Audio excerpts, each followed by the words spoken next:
Bonsoir tout le monde. Petit changement de décor pour aujourd'hui. Une fois n'est pas coutume, on est hors les murs, ou dans d'autres murs exactement. Notre invité du jour, donc Sylvie. Salut. Merci de nous avoir invités chez toi.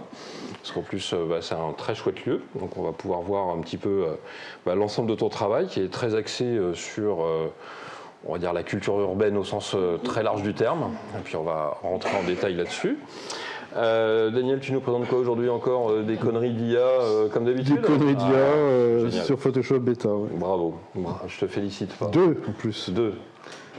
Pour le prix tu as tué combien d'arbres ce soir? Ah bah non, moi je les compte plus, parce que de toute façon avec les allers-retours que je fais en avion, c'est du délire. Et tu sais qu'un jour, j'espère qu'on n'aura pas une taxe sur notre empreinte carbone, hein, ça sera la fin de l'association. Juste à cause de toi. Bref. Juste à cause de moi. Voilà, et pour ma part, je vous montrerai un petit peu la nouvelle fonctionnalité de scan, et notamment de travail du négatif qui vient d'être incorporé à la dernière mise à jour de Capture One. Voilà, donc en gros, ça fonctionne à peu près comme avant, si ce n'est qu'on peut partir d'un négatif et se servir d'un appareil photo comme d'un scanner. Donc c'est très à la mode, je reviens dessus tout à l'heure. Et maintenant, on va commencer avec notre invité. Donc, ça y est. Au taquet, on sort le skate, allez, on y va, à fond, c'est parti.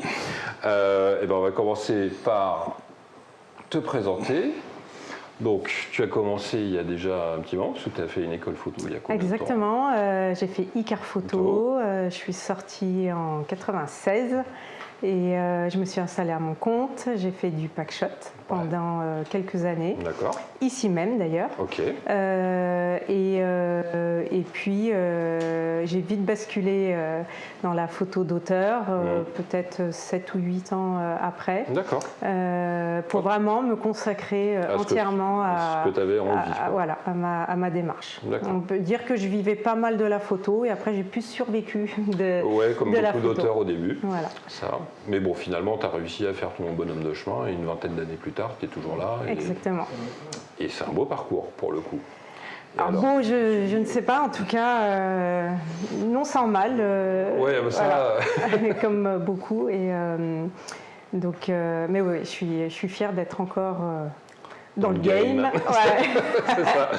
Voilà, ça c'est classique. Alors, bon, on la montrera pas, mais je suis jaloux de ta cuisine.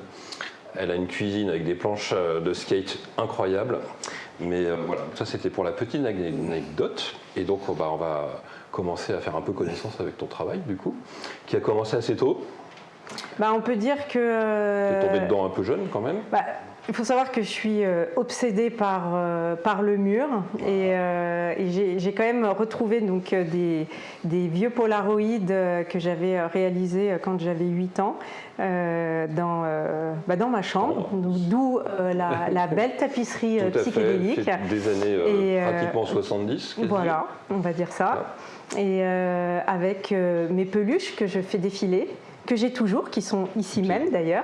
Tout à fait. J'ai tout là, de cette photo j'ai tout, hein. J'ai encore le support, les peluches et donc je fais défiler mes peluches. À l'adolescence, tu fais défiler les copines. Je fais défiler les copines. Mes parents ma mère a eu une super idée quand même, qui est de faire cet ancêtre de Pinterest. Elle m'avait fait tout un mur en liège dans ma chambre et du coup je faisais des compositions et je faisais défiler mes copines.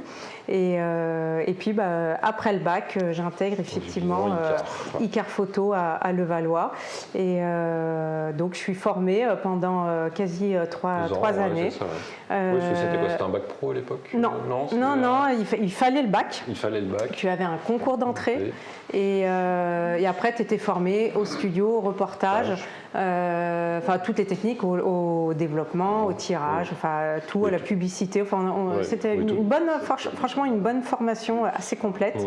Oui, tout ce qui faisait la base d'un photographe professionnel qui est amené à faire l'ensemble des missions d'un photographe. Exactement, et je suis la dernière promo à avoir vraiment appris la photo argentique. La promo d'après a commencé sa formation en numérique. Donc, j'étais vraiment. Donc j'ai bien galéré après quand il a fallu se former à Photoshop. Ça a été une vraie galère, mais bon. Ça fait partie du parcours. Et donc, Icare, dès ma première année, je découvre ce mur.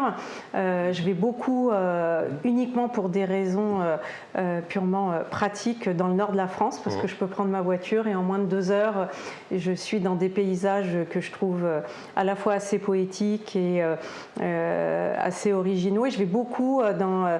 Je fais la Normandie et la baie de Somme, le Nord, je vais jusqu'à Lille, parfois je vais même jusqu'en Belgique et je fais des bords de mer et j'aime bien aller dans les terres. Et un jour à Béthune, je découvre un mur avec un graffiti, en fait un mur sur lequel il y a des lettres rouge sang, Sophie, je. Et donc je comprends que le mur peut être porteur de messages et je deviens obsédée par cette trace que l'homme peut laisser sur le mur, parce qu'évidemment je vois ce Sophie je me dis Sophie je quoi, je t'aime, je te déteste, je te désire. Évidemment dans mon esprit c'est un homme qui a écrit cette phrase, mais en fait on n'en sait rien. Et donc, je continue encore aujourd'hui à faire donc beaucoup de photos de murs dès que je peux. Et je dirais que c'est mon travail peut-être le plus intime. C'est une partie de mes nombreuses facettes. Et c'est vraiment des détails que je traque dans la rue et avec beaucoup de murs murés. Tous ces murs pour moi c'est vraiment représente les ecchymoses de la vie. Il y a le temps qui passe, il y a la texture et puis il y a ces fameuses lettres qui de temps en temps apparaissent. Et voilà le fameux Sophie Jeu, cette photo, c'est un nectar que j'ai toujours, parce que je travaillais à l'époque au 6-6, ce n'était que de l'hectare, donc évidemment ça supportait aucune tolérance donc j'avais ma cellule, le trépied, le niveau à bulles que je posais sur le trépied pour être bien vertical, horizontal. Et donc, côté photographe de nature morte studio. Et j'ai gardé ce toc, donc ça m'arrange bien aujourd'hui d'avoir le niveau électronique parce que je l'utilise tout le temps. Et donc, à partir de ce moment-là, je commence à photographier absolument toutes les traces que je rencontre sur mon passage à travers le monde. Et donc, je photographie des murs, et encore des murs. Alors, il faut savoir que dans chaque photo, alors je ne prends pas n'importe quel mur en photo, évidemment. J'essaye toujours d'avoir effectivement quelque chose dans la photo qui va disparaître. Parce que le tag a cette vocation aussi de disparaître, mais j'aime quand il y a une griffe comme ça très urbaine. Là, ce sont des vêtements, mais ça peut être un scooter, ça peut être une poubelle, là une partie de vitrine d'un magasin. En fait, il y a toujours cette petite griffe là qui est très éphémère, hyper urbaine que j'incruste dans ma composition et qui finalement devient effectivement une scène parce que je pense beaucoup tableau et donc c'est vraiment une composition. Donc toutes ces images, elles sont réalisées au trépied. En fait, il y a un process qui est hyper psychorigide que j'ai appris à l'école et j'ai gardé cette façon de travailler. Donc tout ça, c'est beaucoup, alors c'est l'exception qui confirme la règle, mais c'est généralement frontal avec le trépied à peu près la même distance à chaque fois.